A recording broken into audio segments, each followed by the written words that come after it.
del mundo de las enfermedades pulmonares raras. Es algo muy emocionante que, pues, yo lo he descubierto en este último año, que he estado rara, de una forma que no me lo puedo creer. Me ha abierto el camino a lugares que no me esperaba yo, o tal vez deseaba, pero de verdad no creía que iban a ocurrir, y es algo muy emocionante dentro de la neumología.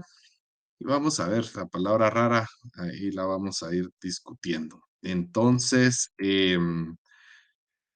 ¿por qué, la respirología es tan importante, pues, para los niños? Son las causas, la respirología, o sea, la neumología, como le decíamos tradicionalmente, em, en toda la pulmonología, ¿verdad?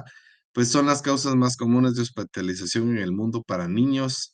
La bronquiolitis es una de las principales razones de hospitalización en niños menores de 5 años. Falla respiratoria es una de las 5 principales razones de ingreso en menores de 5 años. Neumonía y asma consistentemente en las 3 primeras razones de ingresos de 1 a 9 años. Y eso ocurre porque, pues, nuestros pacientes tienen una desventaja mecánica, al respirar. Sus vías respiratorias son más pequeñas, lo que facilita no solo de que el moco se trabe más ahí, sino que se genere un ambiente menos agradable, de una forma más fácil, en mayor proporción al lumen, y la compliancia del pulmón es menor a la de un adulto, aunque sea proporcionalmente más pequeño, su capacidad para expandirlo es menor y por eso se colapsa más fácilmente, dando a que las enfermedades puedan avanzar de una forma, pues, mucho más agresiva en pacientes, en nuestros pacientes pediátricos. Eh, Ahora, hablando un poco ya del tema de hoy, pues las enfermedades pulmonares crónicas comienzan en la niñez, y todo lo que los pacientes muchas veces tienen en su vida adulta, ya sea que se diagnosticó en su vida adulta o se diagnosticó en su niñez, va a ser afectado por el momento en el diagnóstico, el manejo que se le da, el seguimiento y cómo, según nuestro tratamiento como médicos, vamos a poder afectar la función pulmonar de esos pacientes a lo largo de su vida.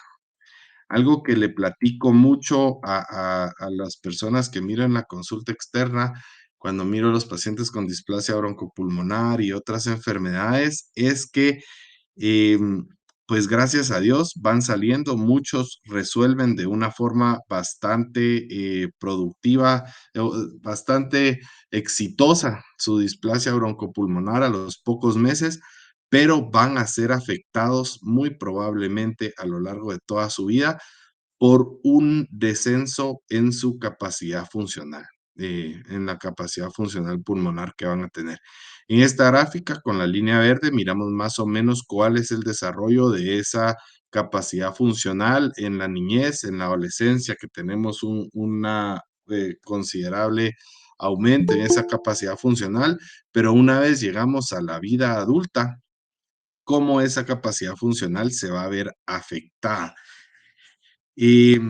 Nuestros pacientes, digamos, solo por haber tenido una infección, si ustedes miran la gráfica, no les puedo poner, creo yo, o miran mi flecha, ¿sí?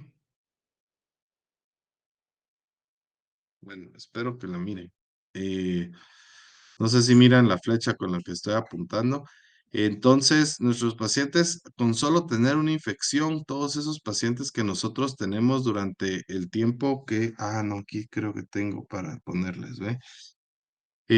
Con solo haber tenido una infección y haber sido ingresados, darles oxígeno, ni siquiera estoy hablando de que tengan alguna patología que les afecte de una forma más severa su función pulmonar, como la displasia broncopulmonar o algo, solo con haber sido ingresados, desde pueden estar afectados a través de la infección en tener una disminución en la capacidad funcional a lo largo de su niñez, y es a través de un buen trabajo de los niños de hacer ejercicio, de llevar un estilo de vida, pues, relativamente saludable, de prevenir cuál va a ser de prevenir factores de riesgo como fumar o estar expuesto a a al vaperar en la adolescencia la capacidad funcional a la que fueron predispuestos, o que deberían de haber tenido. Pero hay, pacientes que al momento de un tipo en su niñez temprana de enfermedad como la displasia broncopulmonar, van a ver afectada su función pulmonar y aunque ellos se esfuercen, nunca la van a poder recuperar a lo normal, comenzando estos pacientes con una función pulmonar disminuida hasta en relación a los pacientes que comienzan a fumar en la vida adulta. Y es por eso que a estos niños hay que darles un seguimiento y es de cierta forma muy importante. Em, Vamos a ver, aquí tengo otra tabla de cómo pacientes, ahora ya hablando más del tema, con enfermedad pulmonar intersticial, que es, ahorita les voy a especificar un poco de eso, cómo ellos, su capacidad funcional pulmonar se ve consistentemente disminuida a comparación de sus pares que son sanos, a pesar de haber recibido el mejor tratamiento y seguimiento a lo largo de su vida. Van a tener su capacidad funcional total forzada disminuida, van a tener su FEV1 disminuido y su FEV 2575, que nos habla de las vías aéreas pequeñas, de verdad bastante disminuido en comparación de los demás. Ahora, ya entrando al tema de hoy, ¿qué es una enfermedad pulmonar rara? Pues es una enfermedad, se describe cuando es rara cuando ocurre más o menos en menores de uno en 2000 personas. Cuando ocurre en menos de uno en 2000 personas, la consideran rara. Y todas las enfermedades que se consideran enfermedades pulmonares raras, por sí solas, pues sí, son raras. Pero cuando ya se toman en conjunto, ya de verdad se vuelve una cantidad bastante significativa de la población, ya que hay más de 200 enfermedades que se consideran raras o que podemos llamar enfermedad y que también se le podrían llamar enfermedad pulmonar intersticial, aunque vamos a ver qué otras entran. Es importante saberlas, especialmente para nosotros como pediatras, porque el 70% de estas enfermedades comienzan en la niñez. Este 70% no es solo las pulmonares, sino todas las enfermedades de los diferentes sistemas del cuerpo y afectan las enfermedades raras al 8% de la población. Lo importante es que cada vez podemos hacer más para manejarlas, para poder darles algún tratamiento y mejorar la vida, el pronóstico de estos pacientes. Y eso es lo que tal vez en esta época da más emoción y esperanza. Entonces, entre las enfermedades pulmonares raras podemos considerar la fibrosis quística, que creo que ya tuvieron una clase solo de eso, la discinesia ciliar primaria, que es algo que creo yo que cada vez vamos a ir viendo más diagnósticos porque es algo muy interesante, pero bueno, solo, podríamos hablar solo una clase de eso. Las malformaciones congénitas del pulmón, que también tuvieron una clase solamente de eso.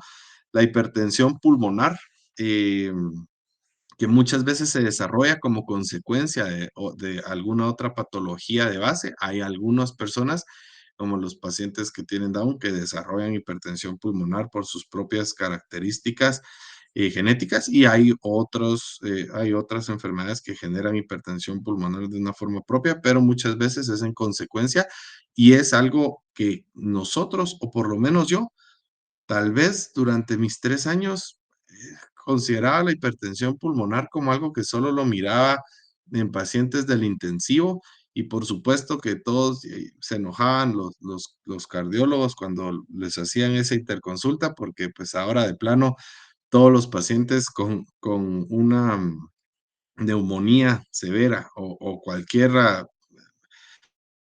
patología que requiera ventilación mecánica, muy probablemente va a tener hipertensión pulmonar, por lo menos por sus circunstancias en ese momento, pero yo creo que le damos egreso a muchos niños a casa que tienen hipertensión pulmonar y no les damos ni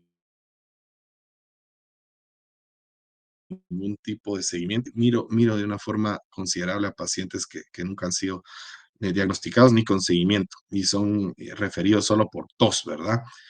Y hoy, principalmente el tema que vamos a tocar son las enfermedades pulmonares intersticiales de la infancia. No las vamos a tocar todas porque, como les dije, son más de 200 enfermedades. em, pero en conjunto hacen ya un número considerable de casos que es importante que el pediatra general, ¿no? El neumólogo, las pueda diagnosticar. Entonces, son tantas y cada una es tan interesante. No creo prudente que vayamos a verlas todas, pero creo que sí es importante que con los objetivos del día de hoy se pueda formular un plan describiendo de alguna forma cómo hacer, cómo sospechar una enfermedad pulmonar intersticial en la infancia y cómo realizar la referencia a un cuidado especializado de una forma más correcta. ¿Cuáles son los factores de riesgo que los pacientes pueden tener? Y la necesidad, y tal vez hablar un poco de cómo puede ser una enfermedad que no solo se presenta como una enfermedad pulmonar, sino que muchas veces es una complicación de otras patologías y va a ir necesitando un manejo multidisciplinario. Entonces, la enfermedad pulmonar intersticial no es un diagnóstico específico, es un término que es como una sombría para un amplio rango de enfermedades con alta morbilidad y mortalidad, como les he dicho ya. Más de 200 enfermedades se pueden englobar en este término. Individualmente son raros, pero colectivamente son más comunes y pues estos llevan a que en algún momento el pediatra las vea. Em, y muchas veces también el especialista, o sea, hasta neumólogos, nosotros miramos enfermedades y no siempre las reconocemos. Cuando poder reconocerlas puede de verdad llevar a un cambio, o por lo menos sospecharlas, puede llevar a un cambio en la vida de nuestros pacientes. Em, los pacientes con estas enfermedades se pueden presentar desde el nacimiento. A veces, la semana pasada, cabal, tuve una conversación por un diagnóstico intraútero que se hizo con una malformación congénita y eso pues es emocionante porque pues solo nace el niño, ya se tiene un plan, se realiza la operación que le toca y pues lleva una vida y un seguimiento bastante exitoso después, o se pueden presentar más adelante en la vida y muchas veces de una forma engañosa, como un caso que pues tuve la oportunidad de presentar en diversos lugares, en donde una enfermedad que muchas veces se diagnostica en la infancia, se presentó, pues, en un recién nacido o en los primeros meses, se presentó en un niño o una nena que ya tenía 3 años de vida, pues, o hasta ahí por lo menos se logró hacer la referencia del diagnóstico, y eso, pues, es algo que creo que sí pasa en nuestros países. Y como les dije, tenemos que estar siempre pensando en estas enfermedades porque si modificamos la función pulmonar de ese niño a una edad temprana, a lo mejor posible, podemos ahorrarle muchos ingresos, podemos ahorrarle eh, problemas en su crecimiento, podemos ahorrarle pues con estancias hospitalarias de una forma muy frecuente y que lleve una vida pues de lo mejor posible. Em, Esto pues ya lo platicamos y vivimos en tiempos muy emocionantes porque cada vez tenemos más formas de hacer un diagnóstico certero y por ende, al tener diagnósticos certeros, poco a poco se están encontrando diagnósticos más específicos para las enfermedades en sí y para las complicaciones que posteriormente van a desarrollar nuestros pacientes. Entonces, aquí viene tal vez lo más importante de toda la plática. Cuando sospecho una enfermedad pulmonar intersticial, entonces, si tengo tres de los siguientes cuatro puntos que están persistentemente presentes en un paciente y ya por lo menos le descarté que pudiera tener otra patología pulmonar, o que el paciente se esté afectando de una manera fuera de proporciones a la enfermedad de base que tiene, como por ejemplo asma o se le diagnosticó alguna alergia o algo así, pues entonces ahí es donde tengo que pensar que tiene una enfermedad pulmonar intersticial. ¿Cuál es esto? Si tiene síntomas respiratorios tan simples como tos o disnea, o sea, es un paciente que la mamá me dice se cansa un poco más de lo normal o consistentemente tiene tos. Y aquí viene un poquito algo difícil con los pacientes que se presentan como alérgicos, en donde podríamos tener esa tos desarrollada de una forma frecuente, pero la idea sería lograr controlarla en las alergias y aquí no la logramos controlar. O tienen síntomas respiratorios como retracciones, taquipnea o acropaquias. Mi paciente también es una de las cosas que tengo que tomar en cuenta. Mi paciente presenta con hipoxemia. El realizar la saturación a mis pacientes es algo muy importante y pues nosotros vivimos más o menos a una milla de altura. Eso es importante porque pues Colorado se afama de ser la ciudad a una milla de altura y ellos describen que, bueno, por eso tienen derecho a tener una saturación un poco más baja, pero esa saturación nosotros nos podemos comparar mucho con ellos y pues esa saturación en nuestros pacientes debería estar alrededor de 94, 95 de una forma consistente. Ya una saturación en 92, 91%, yo sé que a veces la tomamos como normal, pero no la deberíamos de tomar como normal o por lo menos descartar alguna patología de base y anormalidades difusas en las imágenes radiológicas. Un patrón intersticial que se mira así como algo, ay, tiene algo, o tal vez no tiene nada, o tal vez lo estoy sospechando. Yo cada vez molesto a todo el equipo porque ahí en el departamento, pues siento que nos inventamos patrones, pero el inventarse patrones que tal vez están o no muy están claros, es parte de no dejar pasar alguna enfermedad, de base que podría estar escondida en esa sutil sombra que podemos ver en una radiografía de tórax. Entonces, ¿qué es cómo se va a realizar el abordaje? El pediatra general, pues, cuando sospecha de una enfermedad pulmonar intersticial, pues, lo que tiene que hacer es realizar un abordaje, una historia familiar completa para poder mandar alguna referencia o alguna relación que tenga en la familia, y esto es importante porque se ha visto de que sí hay un patrón genético y muchas de ellas tienen presentaciones, tienen una base genética al momento de presentarla. Entonces, esa es una parte importante del trabajo del pediatra general. Y luego realizarle su radiografía de tórax y laboratorios de rutina base, porque hay algunas enfermedades, como vamos a ver un poco más adelante, en donde se pudiera encontrar alguna relación en esas pruebas básicas. Una vez yo lo sospecho que tiene alguna enfermedad pues, pulmonar que necesite mayor abordaje, ya toca mandar a un centro experto o a un pulmonólogo o respirólogo, donde ya se haga todo el abordaje completo con la tomografía, evaluar si se realiza una broncoscopía y un lavado bronquialveolar y los exámenes genéticos. De esa parte, pues tal vez ya no le corresponde tanto al pediatra general, pero la sospecha inicial es de donde se basa todo para poder realizar el estudio posterior. Ese es básicamente el ejemplo de cómo se hace. Ahora, ¿cuál es el orden en el que se siguen para el tiempo que estén en el hospital? Y para los que se vayan a interesar en la neumología, lo vamos a ver algo rápido. Por supuesto, sus aspectos clínicos es importante, la historia familiar y la radiografía de tórax, en eso se basa todo.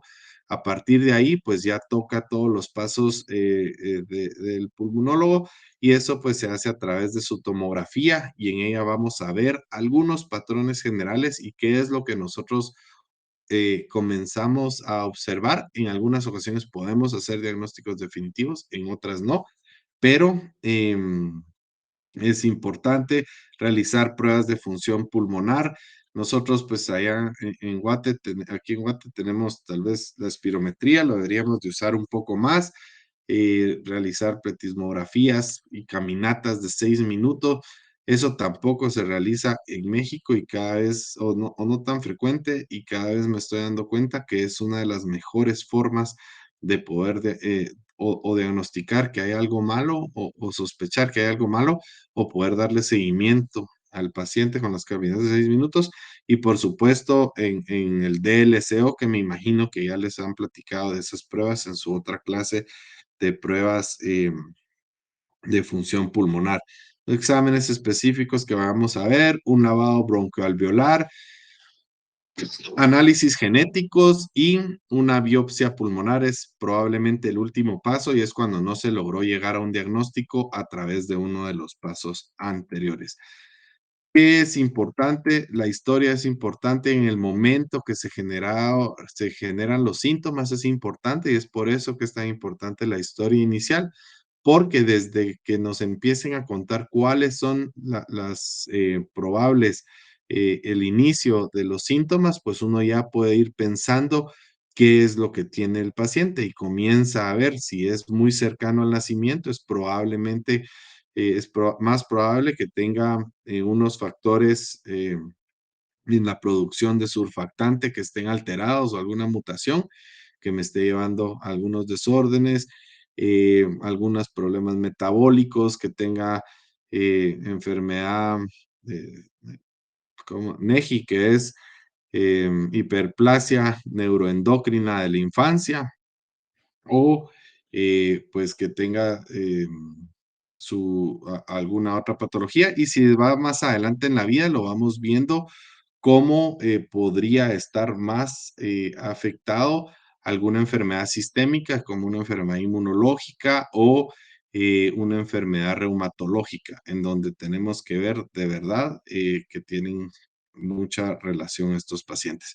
La tomografía, no voy a leer esta tabla, pero algo que quiero que miren es este GGO que aparece acá de una forma bastante constante y eso es porque mucho de lo que, o muchas de las enfermedades lo que van a mostrar en su tomografía es una imagen de vidrio esmerilado. Y eso es principalmente lo que nosotros comenzamos a buscar cuando estamos pensando de que el paciente tiene una enfermedad pulmonar intersticial.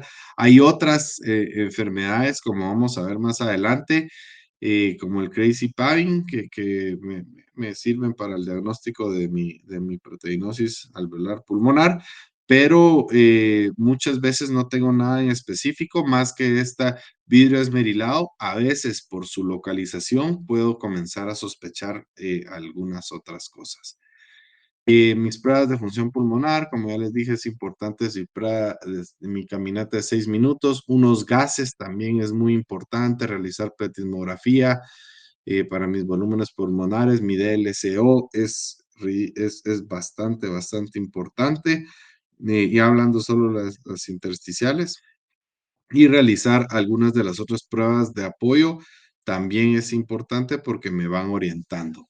Mi lavado broncoalveolar, pues depende de lo que yo obtengo, pues ya puedo también comenzar a sospechar y mi análisis genético, no saben cómo ahora yo me he divertido con todas estas letritas porque a través del examen físico y de la tomografía, uno puede, y la historia, uno puede tener una sospecha bastante alta y muchas veces saltearse otros pasos que pueden ser complicados, como el lavado broncoalveolar y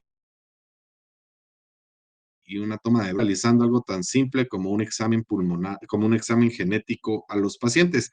Y así es como muchas veces hemos llegado a los diagnósticos sin ser de una forma, eh, sin dar algún diagnóstico a través de otros métodos que son más invasivos. La biopsia pulmonar sigue siendo de oro para realizar el diagnóstico, pero de verdad cada vez más la genética está tomando importancia. Entonces, ahora vamos a ver más o menos qué es esto de las enfermedades pulmonares intersticiales. Pueden nuestros pacientes tener algún desorden en el crecimiento, como ver una simplificación en los alveolos y que se observen que que hay agrandamiento de cada una de mis áreas respiratorias. Y en mi tomografía, miren, aquí lo que veo importante, aparte de estas áreas como quísticas que se me están generando a lo largo del pulmón, es mi vidrio esmerilado, que es esto blanquecino que miro regado por todo mi pulmón. Eso es muchas veces lo que yo comienzo a sospechar. En este paciente, pues lo que tiene es una glicogenólisis intersticial pulmonar, pero esto no es algo que se tenga que saber, pero se me acumulan pues glicógeno en algunas células y por eso pues se comienzan a destruir de cierta forma mis septos y no desarrollar a lo largo de la vida y mi paciente pues va a comenzar con dificultad respiratoria. Pero esto es más para que comiencen a ver qué son las imágenes. Ahora, hablando de algo que sí creo que ustedes van a encontrarse a lo largo de su vida, sean pediatras generales o cualquier otra especialidad, es el NEJI, la hiperplasia de células neuroendocrinas de la infancia. Vamos a tal vez caminar de primero, bueno, acá. Y creo que quité una dispositiva. Perdón, es que esta es una traducción de una presentación que ya había hecho. Entonces, por eso algunas cosas están en inglés, pero como pues creo que tienen que seguir su examen de inglés, espero que la sigan. Entonces, la hiperplasia de células neuroendocrinas de la infancia es un paciente que pues comienza con una taquipnea en la edad, que es un paciente a término, pero tiene una taquipnea que no correlaciona con su edad gestacional, no correlaciona con las enfermedades que ha tenido y que no entiendo por qué no mejora. Ese paciente, pues, si yo lo ausculto muchas veces, va a tener algunos estertores que yo le puedo auscultar en su campo pulmonar, puede presentar una hipoxemia o una saturación bastante limítrofe y lo más importante es la taquipnea, que yo para su edad no veo que está respirando bastante rápido. A veces es hasta el único síntoma que yo voy a poder tener en este paciente para iniciar mi sospecha. Mi paciente puede comenzar con retracciones, a veces su pulmón se mira como que si estuviera un poco en tonel, pero a pesar de ser hipoxémico, estos niños muchas veces nunca desarrollan dedos en palillo de tambor o acropaquias y no tienen sibilancias persistentes, porque entonces ya me orientaría hacia otra patología y tampoco tienen tos. Tienen su taquipnea, pueden presentar sus estertores, pero no presentan tos y ocurre esta taquipnea en menores de 1 año. Entonces, cuando yo tengo estos síntomas, se creó este score en donde yo comienzo a evaluar si tiene más de 7 puntos, pues mi paciente se sospecha con una sensibilidad del 87% que va a tener NEJI. ¿Y qué es lo que yo estoy viendo en este paciente? Aquí es donde ya vamos a comenzar a diferenciar qué son esas áreas de vidrio esmerilado que ustedes pueden ver ocasionalmente en una tomografía que se realiza por X o Y razón y dicen, ah, ahí hay algo que me llama la atención. Miran aquí este vidrio esmerilado que se mira pues en el lóbulo medio y en la língula, pues este vidrio esmerilado en estas regiones particularmente, pues me indican de una forma muy positiva la hiperplasia de células neuroendocrinas en la infancia. Eso unido y a un puntaje positivo, y a un score positivo anterior, pues ya casi me hacen el diagnóstico sin necesidad ni siquiera de hacerle algún tipo de biopsia a mi paciente o, o generarle pues la necesidad de algún ni siquiera examen genético. ¿Qué es lo que ellos tienen? Pues esa acumulación o mayor proporción de células neuroendocrinas en el tejido pulmonar y por eso pues ellos no pueden respirar. Otra enfermedad pulmonar intersticial son mutaciones en la producción de surfactante. Y estos son niños que van a encontrar ustedes en USIN que son a término, pero a pesar de eso tienen también dificultad respiratoria fuera de su edad gestacional. Entonces, no, ¿por qué tienen dificultad respiratoria y están todavía presentando esta dificultad. Puede ser NEJI, puede ser mutaciones en la producción del surfactante. Nunca hay que desconcentrarlos. Estos niños muchas veces se ponen, no es solo su taquipnea y respiración limítrofe, sino que es como si tuvieran su síndrome de estrés respiratorio. Y es porque o no producen de una forma adecuada el surfactante o no lo pueden ir limpiando del pulmón. Y entonces, pues tienen algunas características, pero no hay que sospecharlo solo en ellos porque hubo un caso muy interesante que cabal se diagnosticó que a los 2 años y medio había salido, jugaba, la mamá refiere que nunca la había visto mal, que le seguía el ritmo a todos sus compañeritos porque era una nena muy eléctrica, pero en una de esas le dio una neumonía, fue al hospital, nunca vieron que saturaba bien y por eso pues la refirieron para poderle hacer el diagnóstico. Este caso pues fue interesante y se logró presentar en un foro de neumólogos de todos lados porque era muy interesante la edad. Y a lo que voy es a que no es limitado a esta la presentación. Algo que voy a ver, si miran aquí en mi pulmón, miro una imagen en vidrio esmerilado en todo mi pulmón. En esta imagen específica es por una deficiencia en mi proteína C. Y pues miro mi área en vidrio esmerilado en todo el pulmón y eventualmente esa me va generando estas lesiones como quísticas que yo voy viendo a lo largo de mi pulmón. Y aquí abajo, pues tengo una proteinosis alveolar pulmonar, que lo que no hay error en la producción del surfactante, pero no puedo degradarlo y limpiarlo en mi pulmón. Y se me genera esta imagen característica, si miran con estos como pentágonos que se llaman crazy paving, le dicen en español, le dicen crazy paving, pero lo que es que, pues, se parece como que si fuera cemento puesto de una forma desorganizada en el pulmón, y es algo muy característico de una proteinosis, alveolar pulmonar. ¿Por qué vamos viendo todas estas enfermedades? Solo son ejemplos de las 200 que les voy a dar, pero todas eventualmente me pueden llevar a la fibrosis, pulmonar, y ese es el riesgo. Y todos ellos van a comenzar con algún tipo de dificultad pulmonar. La bronquiolitis obliterante también es otra de las enfermedades pulmonares intersticiales que podemos ver. Y pues esta se presenta a pacientes con sibilancias crónicas, tos, un tiempo expiratorio prolongado y que es fuera de proporción a la patología inicial. Esta puede ser una infección, una neumonía, alguna inhalación de algún tóxico que tuvieron por alguna razón, alguna enfermedad autoinmune o posterior a un trasplante. Pues lo que ocurre es que hay obliteración de los bronquios pequeños, ya sea por las drogas que está tomando el paciente o por una reacción inmunológica muy fuerte que está teniendo el paciente.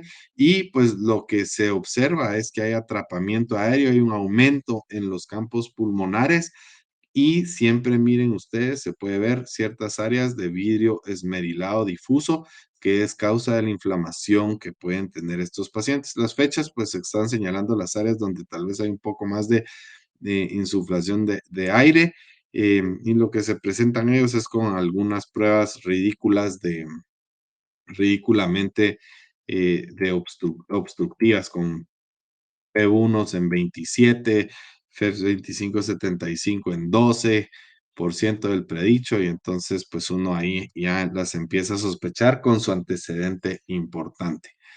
En niños mayores nunca puedo descartar todas mis enfermedades reumatológicas ser factores de riesgo para desarrollar mi enfermedad pulmonar intersticial y posteriormente la fibrosis pulmonar. A los reumatólogos les da miedo la fibrosis pulmonar, pero bueno, es la consecuencia final de una enfermedad pulmonar intersticial que tiene que ser tratada.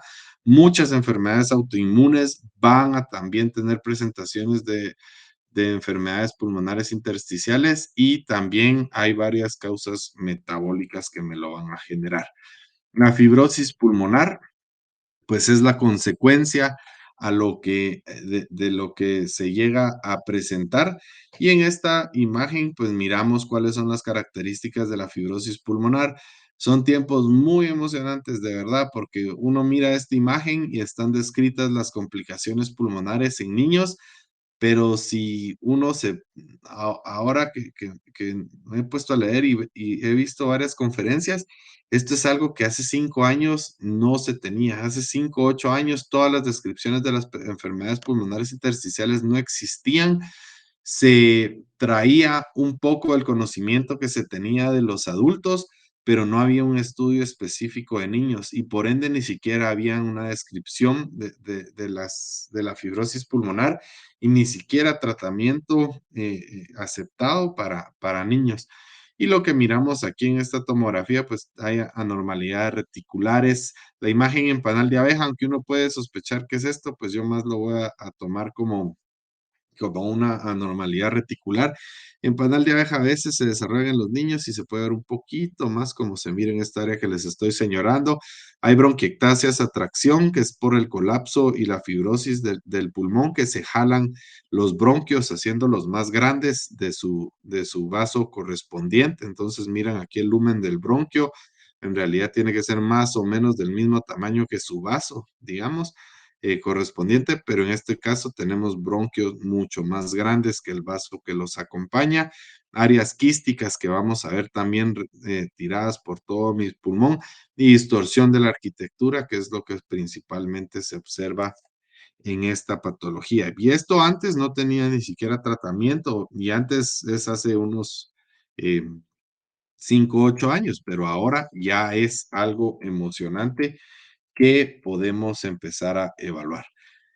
Ahorita dimos un vistazo así rápido de qué son las enfermedades pulmonares intersticiales, pero espero que solo hayan, cuando les dije esto es lo más importante que el pediatra general tiene que tener, eh, es lo que quiero que se lleven, esas pequeñas flashazos de las enfermedades pulmonares antes de referirlos. Entonces, de las definiciones que platicamos, a ver, pues vamos a ver de todos los que están y que hablen, aunque sea unos 5 que digan, ¿cuál de los siguientes incisos creen que mejor describe a un paciente afectado por una enfermedad pulmonar intersticial?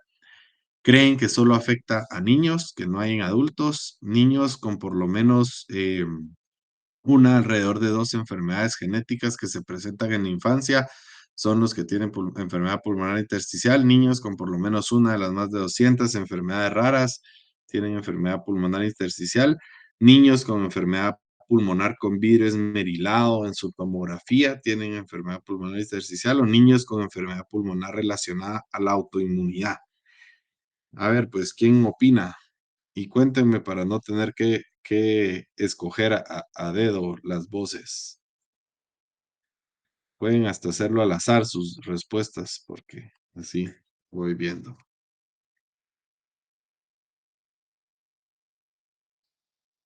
¿No?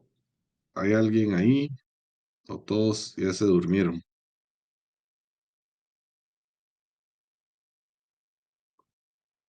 Vamos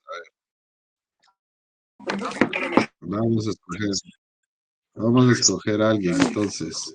La Eh, E. pues sí, los niños con enfermedad pulmonar intersticial, pero la que mejor sea. De estas es la que quiero que crean, digan ustedes, esta es la que más creo que describe las enfermedades pulmonares intersticiales. No solo porque sus exámenes que van a tomarse, alguna mejor respuesta, no la que se parezca o se vaya viendo. Entonces, Briana ya respondió.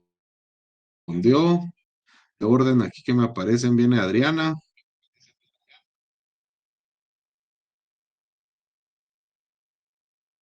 No está ahí Adriana. Andrea. ¿No? Bueno, entonces la respuesta es la C.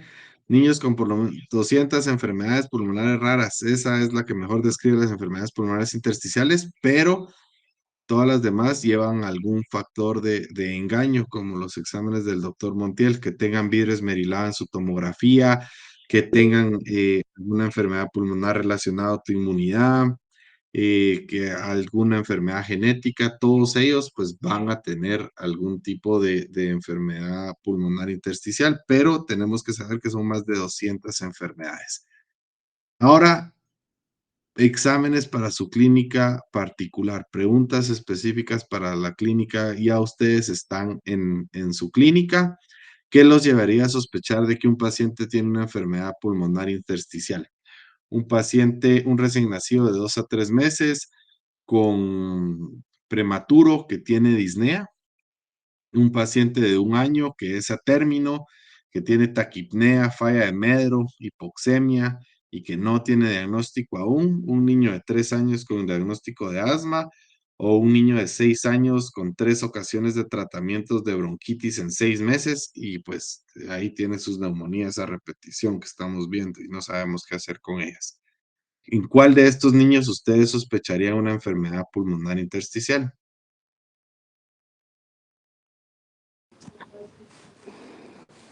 ¿La ve, doctor? Sí, muy bien, y es importante de esta respuesta, la falla de Medro, es algo muy importante. Mis pacientes que yo tengo enfermedades pulmonares crónicas, muchas veces voy a tener una disminución en su crecimiento y van a estar en mis porcentiles bajos. Eso con algún otro síntoma respiratorio, por muy leve que sea, aunque sea una saturación limítrofe, ya tengo que sospechar que ese paciente tiene una enfermedad pulmonar de base. ¿Cuál de las siguientes debería realizar el pediatra en el abordaje si comienza a sospechar una enfermedad pulmonar intersticial? Debería mandarle a pedir una broncoscopía y una biopsia pulmonar, su historia familiar, su historia familiar y hacerle pruebas de función pulmonar, pedirle su tomografía y hacerle unos estudios para disfagia y pulsoximetría y radiografía de tórax. ¿Qué es de estos es lo que ustedes creen que podrían tener? Ya leyéndola yo me pongo a pensar, pueden escoger hasta un par de las que están ahí, no tienen que escoger solo una, pueden escoger 3 de las opciones que les di. C y E. O sea, le haría historia familiar, pruebas de función pulmonar y su pulsoximetría y radiografía de tórax. Sí, perfecto. Ahí es cabal lo que tenemos que hacer. La historia familiar es lo más importante. Algo interesante que no está acá es el examen físico, que sí es importante hacerlo, pero en muchos niños ustedes no van a encontrar ninguna presentación en su examen físico al momento de auscultarlos. Entonces, puede ser que solo tenga algún otro síntoma, como le dé retracciones o les diga que se cansa un poco y el niño pues pueda tener una enfermedad pulmonar de base, pueda tener su pulsoximetría limítrofe también. Todo esto es importante y en la radiografía de tórax, algo así, así escondido. Nosotros como pediatras, pues siempre tenemos que tener nuestro estetoscopio y estar escuchando todo, pero también tenemos que saber que la ausencia de un sonido patológico no necesariamente quiere decir que no haya una enfermedad en el pulmón y eso es algo muy importante que nos tenemos que llevar. Bueno, tiene algún síntoma o está saturando limítrofe, pero no, su pulmón se escucha re bien, pero re bien. En todos los campos pulmonares tiene entrada de aire, no hay estertores, no hay nada, nada, nada. Ni siquiera ruidos transmitidos de la vía aérea superior se les escucha. No necesariamente quiere decir que no tenga alguna patología de base y no es muy probable que necesite continuar el abordaje. Ahora, ¿a qué paciente? Y ustedes a este paciente que les voy a presentar ahora, si a continuación me dicen si lo refieren o no a un especialista. Entonces, es un niño de 6 años a término, percentil 3, tos ocasional. Es activo, su saturación es relativamente baja, pero todavía se podría considerar normal en 92, 93 en Guatemala, en la ciudad de Guatemala. Baja al puerto y satura 95. su examen físico, ustedes lo auscultan y todo normal, no le miran nada malo, y tiene alguna sombrita ahí que no están seguras si reportarla o no, porque da inseguridad y sienten que que los van a regañar diciendo, no, se lo inventaron o dijeron algo que no está ahí. ¿Lo refieren o no? ¿Y qué de esta historia les llamaría a ustedes la atención?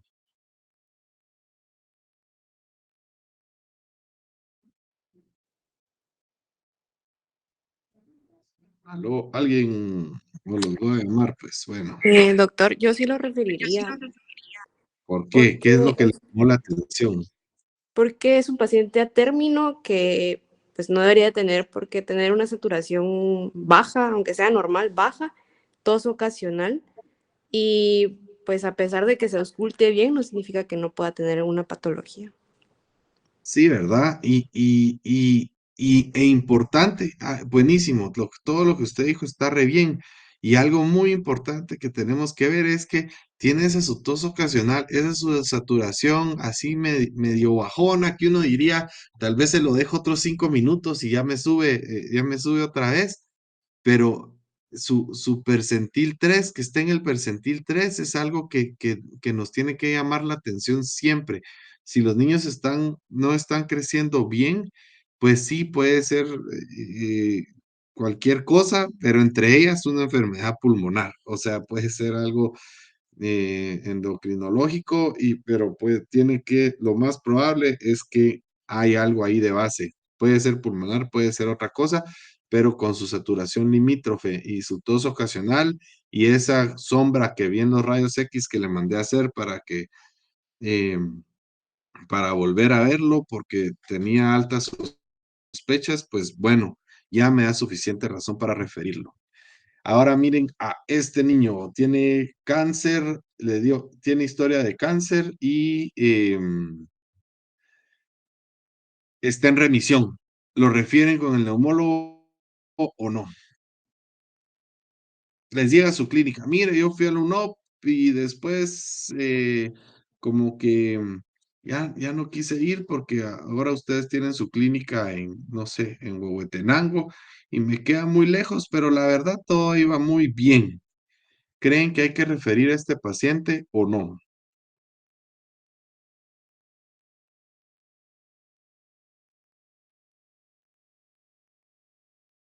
Pues de plano, si se los puse, es porque quiero que me digan que sí. Y les di una historia tan corta, siempre hay que referirlos. Todos los pacientes que tuvieron en algún momento cáncer, ya sea por los tratamientos que recibieron por los antineoplásicos o si en algún momento tuvieron alguna historia de trasplante, por favor, les tienen que dar su seguimiento. La UNOP yo creo que es probablemente la mejor unidad de cáncer de Latinoamérica, así que tal vez no tienen este problema, pero en otros lugares no lo refieren. Y esos niños, todos los niños, tal vez no tienen que tener un seguimiento por un neumólogo siempre, pero sí deberían de realizarle pruebas de espirometría y de DLCO, por lo menos al inicio, cada 3 meses, y posterior por toda su vida, si fuera mejor, cada 6 meses.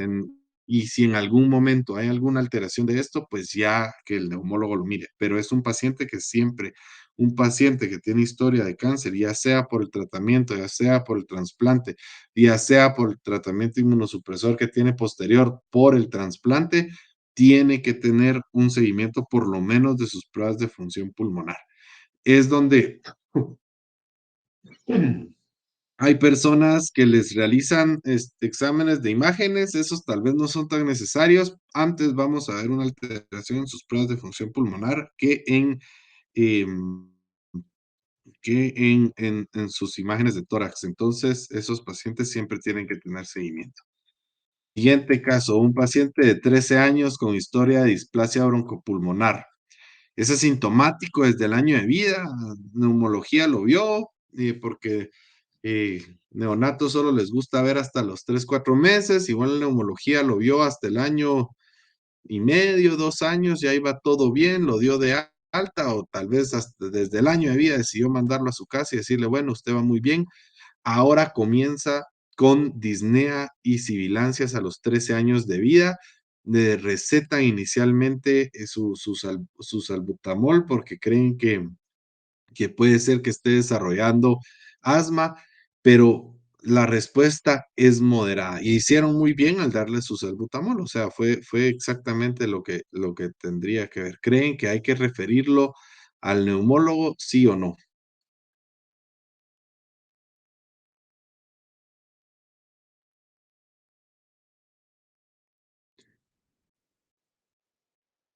Estoy seguro que tuviera la valentía de contestar. Sí. Diría que sí, cabal, como me contestaron ahorita, y este lo metí solo porque, pues, la displasia es otro tema que me ha gustado hasta el momento, y es importante saber que estos niños con displasia broncopulmonar toda su vida van a tener algún tipo de afectación, o sea, van a tener sus pruebas de función pulmonar disminuidas en relación al resto de la población y van a tener mayor probabilidad de tener alguna otra patología. Pueden tener broncomalacias, algunas traqueomalacias. Se ha visto que tienen asociaciones con estos niños, pero el problema con ellos es que si están desarrollando algún tipo si están desarrollando asma, muy probablemente ellos no van a tener una respuesta habitual al tratamiento. Entonces, sí es importante referirlo porque probablemente va a necesitar un abordaje un poco más complejo. Ahora, este niño de 12 años es un atleta, desarrolla disnea cuando hace ejercicio y tos que dura 10 minutos después de la actividad. Ustedes vienen y le recetan salbutamol antes del ejercicio y eso lo ayuda mucho, le quita la disnea y la tos después de la actividad. ¿Creen que lo refieren o no? Contesten.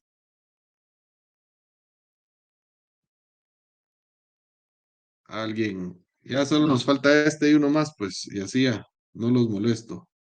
Traté de que durara 45 minutos la plática, pues me pasé un poquito más, pero díganme, si No, tienen, no se ¿por, refieren. por qué?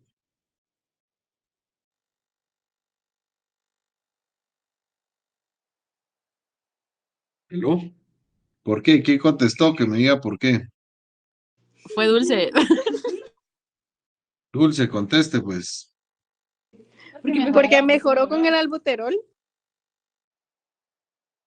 Sí, exacto. Mejoró con el albuterol y ese es el enfoque que tienen que dar ustedes como pediatras. O sea, si ustedes miran, dan el tratamiento inicial, dan el abordaje inicial.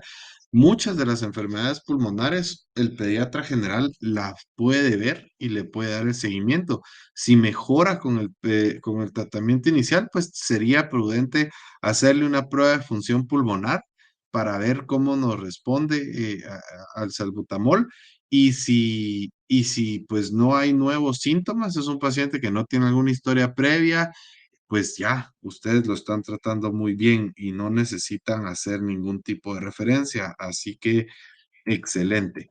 Y ahora este paciente de 12 años de edad también es atleta, pero comienza a correr y se cansa mucho más rápido que sus amigos. Antes no le pasaba tanto, pero ahora que tiene 12 años, ya cuando corre todo el campo o algo así, empieza a comenzar con signos de disnea y le miran labios cianóticos después de que hace su mayor esfuerzo por seguir el ritmo a sus compañeritos. El albuterol no hace nada. ¿Lo refieren o no lo refieren? ¿Y qué sospecharían ustedes que tiene este paciente? Porque bueno, de plano, ya está el cianótico y no respondió. Tal vez sí habría que referirlo, pero también que lo vea cardiología. Buenísimo. La cianosis en los labios, pues es algo que es importante y la hipertensión pulmonar a esta edad, cardiología, se vuelve el técnico de neumología después del nacimiento. No les digan nada, pero así los molesto yo. Porque ellos miran la hipertensión pulmonar generada por causas cardíacas, pero esta, en donde el niño ya, pues de plano tiene 12 años, probablemente no tiene ninguna malformación cardíaca, probablemente vaya a tener alguna otra causa que le genere hipertensión pulmonar y esa puede ser una enfermedad intersticial pulmonar de base o un sinfín de otras cosas, porque la hipertensión pulmonar es un tema que tampoco se acaba, pero de todas las causas, pues los cardiólogos solo miran las causadas por malformaciones cardíacas y todas las demás, pues las mira el neumólogo y por eso los molesto de que se vuelven los técnicos de neumología después para que ya solo nos hagan el eco. Pero muy bien, gracias. ¿Tienen alguna pregunta o algo que quieran comentar?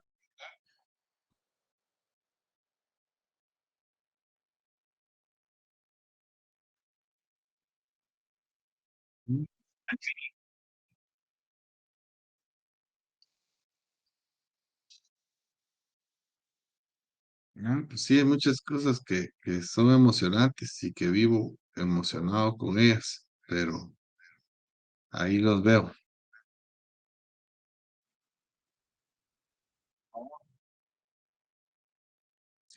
Quiero, pues eso les iba a preguntar, ¿ustedes han visto hipertensiones pulmonares ahí en el hospital? Así, fuera de los que los intensivistas diagnostican, porque pues ellos sí de plano tienen. No, doctor. Yo tampoco me recuerdo haberlos visto y seguro tenemos miles de niños y displasias en seguimiento con sus complicaciones tampoco me recuerdo haber visto. Y hay muchas cosas que creo que pues sí tenemos